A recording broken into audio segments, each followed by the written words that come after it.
黃金魚啊，有金汁啊！傻仔，黃金好稀有，係 Made in 太空嘅限量版嚟噶。你估咁易就執到啊？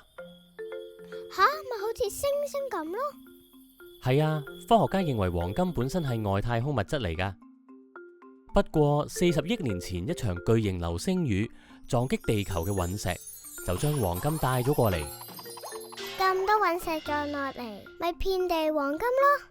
原本係嘅，不過喺地球形成初期，地熱活動令大部分黃金沉咗入地心，只有好少份量殘留喺地殼，所以想開採1安士嘅黃金，仲難過掘出幾噸礦石啊！正所謂物以罕為貴，何況黃金仲有唔容易腐蝕同埋金光閃閃嘅特性，你可想而知佢幾受歡迎啦。喺唔少宗教同神話之中，黃金係一種神聖嘅金屬，代表住永垂不朽，亦都係權力嘅象徵。所以我哋喺世界各地都會見到黃金嘅應用，例如宗教建築、神像，甚至墓葬裝飾同陪葬品。喺中國，早喺商周時期，邊疆地區嘅貴族就開始使用黃金陪葬，後來逐漸變成全國流行。經歷咗3000幾年，嚟到現代，大家對佢嘅喜愛可以話始終如一。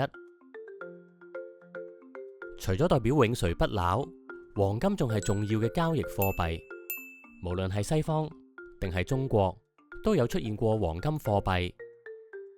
而絲綢之路嘅東西貿易都主要係以黃金交易。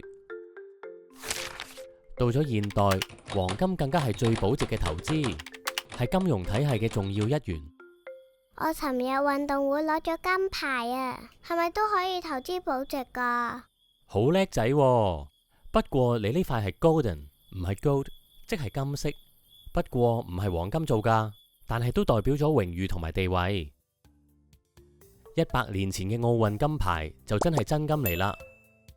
真金其實好軟㗎，用牙咬都可以留低個牙印，所以以前嘅運動員有時會咬金牌，確認係咪真金。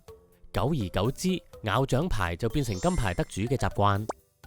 而且黃金具有非常好嘅延展性，即係可以將佢抌到比紙更薄，或者拉到好長好長、好幼好幼，變成金絲用嚟編織，都唔容易碎或者斷。因應黃金嘅特性，中國古代工匠簡直將呢種珍貴嘅材料運用得出神入化。唐代詩人白居易嘅《長恨歌》提到：雲鬢花顏金步搖。金步搖係古代貴族婦女常用嘅頭飾之一。除咗步搖之外，仲有好多黃金製成嘅頭飾。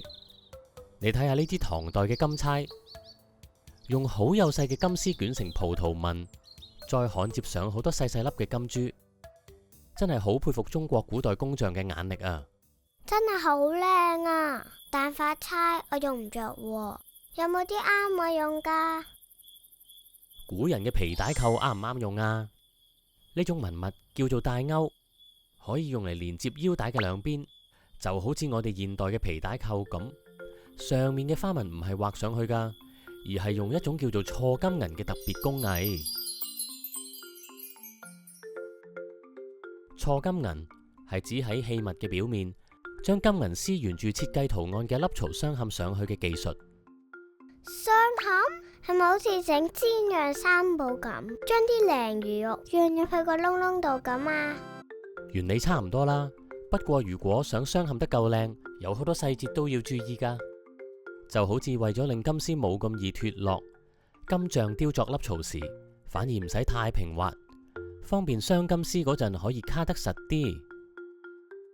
當鑲嵌複雜嘅設計時，仲會將金絲分成好多段，逐一裝嵌上去，確保金絲同凹槽緊密貼合，圖案先夠細緻美觀。裝嵌好之後，仲要打磨，磨走金絲之間嘅接駁痕跡，令表面變得平滑。原來咁花功夫㗎！你哋金匠嘅手藝真係好犀利啊！可以將個麥樂雞咁嘅金塊變成咁靚嘅金色。喂，金毛仔，你話邊個似麥樂雞啊？哇，真係有金執啊！大師，聽聞你金藝高超，我專登嚟揾你，幫我做 facial 變靚啲㗎。冇問題，交俾我。